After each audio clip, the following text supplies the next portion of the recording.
Hello दोस्तों, अस्सलाम वालेकुम। कैसे आप लोग? उम्मीद करता हूँ कि आप लोग अच्छे होंगे, मस्त मज़े में होंगे। और मैं फिर से आ चुका हूँ एक नई कहानी के साथ। एक ऐसी कहानी जो शायद आपके दिल तक ऐसे पहुँचेगी जैसे कि आप सचमुच उसे जी रहे हो। ये कहानी है हॉस्पिटल में नर्स की जॉब करने वाली लड़की की, जिसका नाम होता है कोमल। कोमल एक ऐसी लड़की जो निस्वार्थ और ईमानदारी से अपना काम करती है, अपने मरीजों का देखभाल करती है। लेकिन एक दिन उसे काम करते हुए रात में अचानक एक सफेद कपड़े पहने हुए एक आत्मा नजर आती है। ये कहानी जब मैं पढ़ रहा था तो मुझे काफी विचलित कर गया और मैं सोचा, यार क्या सच में ऐसा हो सकता है? तो चलिए बिना देरी किए हुए इस कहानी का शुरू करते हैं। तो हेलो दोस्तों, मेरा नाम है Mohammad Inam and welcome to my YouTube channel. ये कहानी 10 साल पहले कोमल नाम की एक लड़की की है जो हॉस्पिटल में काम करती थी। एक ऐसा हॉस्पिटल जहाँ पे सिर्फ जो मरीज होते थे वो बूढ़े और लाचार हुआ करते थे, जो शायद सही से चल नहीं पाते, सही से उठ नहीं पाते बिस्तर से, और जिंदगी की जंग को वो लड़ रहे थे, धीरे धीरे अपने मृत्यु की ओर बढ़ रहे थे। एक होता है ना गाइस कि नींद और बेहोशी का जो बीच का आलम होता है, उसमें कहीं वो अटके हुए थे वो मरीज। और ऐसे हॉस्पिटल में कोमल काम करती थी। उसकी जो शिफ्ट थी वो नाइट शिफ्ट हुआ करती थी, और उसके साथ एक उसकी दोस्त, जो उसे पार्टनर कह लीजिए या सुख दुख का साथी कह लीजिए, कलीग कह लीजिए, हम लोग आपस में कहते हैं, जो उसके साथ काम करती थी, सुहानी। दोनों बहुत अच्छी दोस्त थी, बहुत अच्छी कलीग थी, साथ में काम करती थी, साथ में पूरा टाइम स्पेंड करती थी, और दोनों एक दूसरे का हाथ बढ़ाया करते थे। एक दिन उन लोग की जो शिफ्ट का सबसे जो मेन काम होता था, रात के 2:30 से लेकर सुबह 5:30 के बीच में, क्योंकि उस टाइम उन लोगों को मरीजों को दवा देना, पानी पिलाना, डायपर चेंज करना, क्योंकि जिन्हें नहीं मालूम उन्हें बता दो कि बूढ़े लोगों का भी डायपर आता है, तो उन लोग सारा वो देखभाल करती थी। लेकिन एक दिन वो जब सारा काम कर रहे थे तो काम करते करते करीब रात के 3:30 होंगे, और दोनों काम में मशगूल थी। सारा काम हो चुका था ऑलमोस्ट, सिर्फ 2 वार्ड रह गया था। तो उन्होंने कहा कि चलो यार 2 वार्ड और रह गया है, तो वो काम करके हम लोग जल्दी से चलते घर। तो भाई सुहानी भी बोलती है कि चलो हाँ ठीक है, कर लेते हैं यार, क्या दिक्कत है। तो 2 वार्ड रह गए। तो जैसे वो वार्ड में एंट्री करते हैं, उन्हें कुछ अजीब सा आवाज सुनाई देता है। तभी कोमल रुक जाती है और सुहानी से कहती है कि सुहानी देखियो, कुछ तुझे आवाज सुनाई पड़ रही है। आवाज साफ और तेज थी, लेकिन आवाज में घरघराहट ज्यादा थी। ऐसा लग रहा था कि मानो कोई टीवी या रेडियो ऑन करके छोड़ दिया। उसकी जो फ्रीक्वेंसी जो निकल के आ रही थी, वैसी कुछ अजीब अजीब सा आवाज आ रहा था। तो सुहानी थोड़ा सा चौंक जाती है और डरे सहमे चेहरों के साथ वो कोमल को देखती है और कहती है, हाँ यार आवाज तो आ रहा है, लेकिन साला समझ में नहीं आ रहा आ कहाँ से रहा है। ऐसा तो है नहीं कुछ, कोई मरीज उठ के अपने खुद से न टीवी ऑन कर सकता है न कुछ काम कर सकता है। तभी कोमल कहती है कि यार ये टीवी और रेडियो का आवाज नहीं, ऐसा लग रहा है कि हमारे आसपास कोई है और आवाज कर रहा है, लेकिन हम समझ में नहीं आ रहा कि वो आवाज आ कहाँ से रहा है। घर घर घर की आवाज आ रही। तो दोनों काफी डर और सहम जाते हैं और एक दूसरे का चेहरा देखने लगते हैं। फिर जैसे जैसे वो आगे बढ़ते वैसे वैसी आवाज उनके नजदीक आती जाती है। दोनों पीछे मुड़ के देखते हैं, वहां तो कोई है नहीं। आखिर ये आवाज आ कहां से रही है?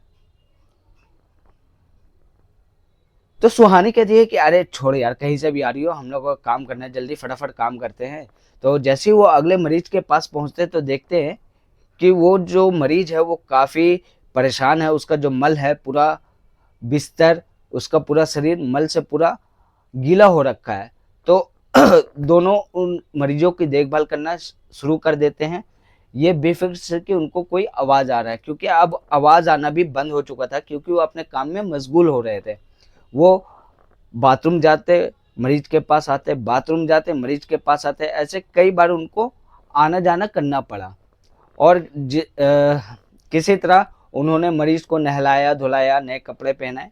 तभी सुहानी कहती है कि यार मैं ना इनको नया टी शर्ट पहनाती हूँ, मैं लेकर आती हूँ, तो रुक, ठीक है, तो ये सारे गंदे कपड़े है ना ले जाके हॉल में रख दे। तो कोमल बोलती है ठीक है। कोमल वो सारा गंदा कपड़ा उठा के आपने जो वहाँ पे ट्रॉली रहती है, टब रहती है, उसमें डालती है और वो निकल के हॉल में जाती है। और जो सुहानी होती है वो नया टी शर्ट ला के उस मरीज को पहना रही होती है। अब कोमल का जो पीठ वो सुहानी की तरफ होता है और उसे साफ सुनाई दे रहा होता है कि सुहानी क्या कर रही है। कोमल जैसे ही वो हॉल में आती है तभी उसका गंदा कपड़ा फर्श पे गिर जाता है हाथ से छूट के, और वो जैसे वो कपड़ा उठाने जाती है तभी उसकी नज़र एक ऐसे बूढ़ी औरत पे पड़ती है जो सफ़ेद नाइटी पहनी हुई हो और ज़मीन से कुछ इंच ऊपर हो। वो चल नहीं रही, मानो कि हवा में तैर रही हो, और उसे देख के वो सकपक रह जाती है कि ये क्या है। तभी उसे ध्यान आता है कि कहीं सुहानी तो नहीं। तो कमल सत्य, अगर सुहानी होती तो वो बाहर आती तो मैं उसे देखती ना, ये तो कोई और है। तभी तभी वो एकदम स्टॉप हो जाए, फ्रीज हो जाती है, मानो कि समय रुक सा गया हो। वो जो सफेद नाइटी पहनी हुई औरत है वो धीरे धीरे आगे बढ़ रही है। ये देख के कोमल एकदम मानो सहम सी गई हो, उसका दिल दिमाग काम करना बिल्कुल बंद कर दिया है। तभी सुहानी आती है और कोमल को पीछे से एक धप्पा मारती है। कोमल एकदम अकबका जाती है, उछल पड़ती है, अरे सुहानी तू यहाँ, तो फिर वहां कौन है? तो सुहानी बोलती है कहाँ है, कहाँ, कोई भी तो नहीं है। तो कोमल सुहानी का हाथ पकड़ के उसके पीछे पीछे भागती है जहां पे वो औरत सफेद नाइटी पहनी हुई जा रही थी। वो जाती रहती है, जाते जाते एकदम से वो दीवार के आर पार हो जाती है और कोमल वहीं पे खड़ी होके बेबस सी लाचार सी देखती रहती है। और अचानक से उस हॉल में पता नहीं कैसे पूरा ठंड का आलम हो जाता है, मानो कि किसी ने फ्रिज खोल के खुला छोड़ दिया हो।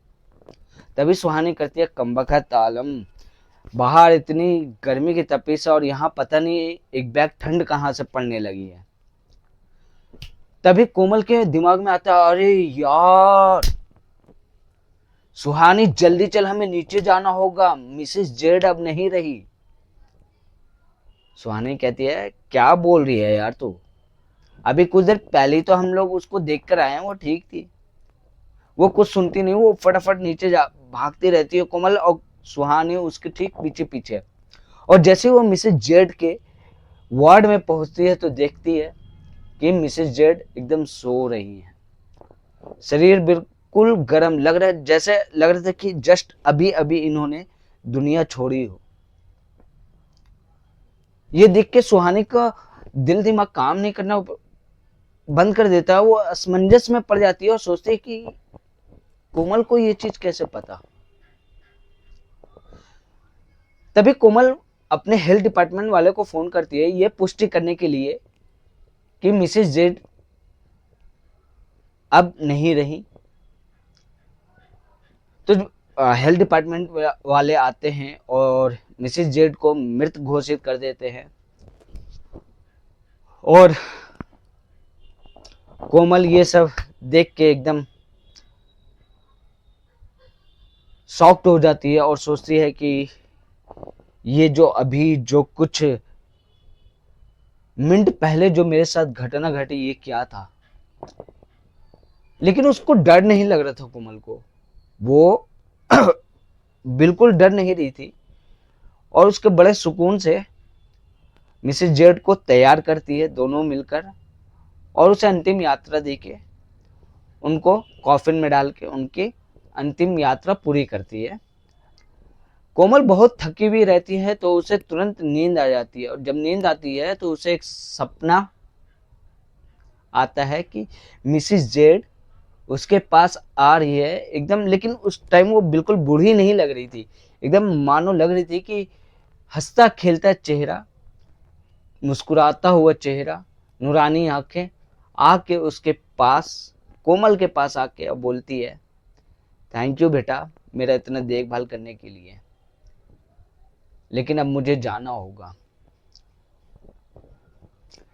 और जब कोमल की आंखें खुलती है तो वो सुकून भरा पल याद करती है और सोचती है कि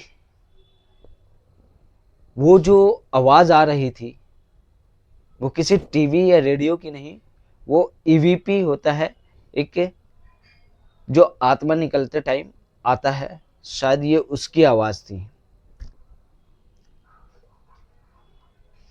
एक ऐसी दास्तां जो पेशेंट और नर्स के बीच एक बाउंडेशन बनता है, जो शायद मरने के बाद भी एक साथ, जो शायद मरने के बाद भी अटैचमेंट हमेशा रह ही जाता है।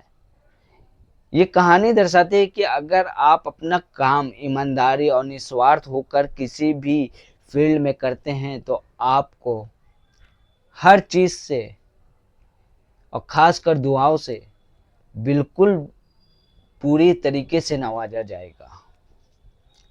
तो मिलते हैं दोस्तों फिर अगले कहानी में, फिर किसी और स्टोरी के साथ। हालांकि ये जो हॉरर स्टोरी है ये इतना आ नहीं पाती है, लेकिन मैं सोचता हूँ कि मैं इसके साथ साथ, जैसे कि मैं अपने चैनल में भी कहता हूँ कि मैं आप लोगों को ज़िंदगी के बारे में एक लेसन देना चाहता हूँ। तो उस सीरीज़ का भी शुरुआत बहुत जल्दी करने वाला हूँ, और I hope enjoy the video. मिलते हैं फिर अगले वीडियो में फिर किसी और स्टोरी के साथ। अभी के लिए खुदा हाफिज़।